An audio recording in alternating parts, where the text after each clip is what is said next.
కొడుతూనే ఉన్నారు. ప్రజాస్వామ్యం, ప్రజాపాలన, ఇందిరమ్మ పాలన, సోనియా గాంధీ నాయకత్వం. అసెంబ్లీలోనే చెప్పాలి కదా. దీని కన్సర్న్ మినిస్టర్ ఎవరున్నారు? గౌరవ ముఖ్యమంత్రి గారే కదా. ఈరోజు అడుగుదామని ఉదయం నుండి 10 o'clock నుండి మొదలు పెడితే 2:30 గంటల వరకు మించుమించు అంటే 4:30 గంటలు నిల్చుంటే కూడా ఆడబిడ్డలుగా మేము ముగ్గురం 4 ఈ అక్కల కోసం కొట్లాడింది నేను అధ్యక్ష, వాళ్ళు కాదు. కాబట్టి ఆ అక్కల పట్ల నేను మహిళల పట్ల గౌరవంగా ఉండేవాడిని, అక్కల్ని గౌరవించేవాడిని.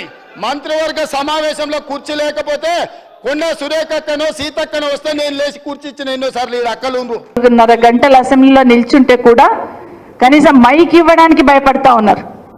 ఎందుకంత భయం అండి ముఖ్యమంత్రి గారు? అక్కలుగానే భావించిన సొంత అక్కలే అని నేను భావిస్తున్నాను చెప్పిన అధ్యక్ష.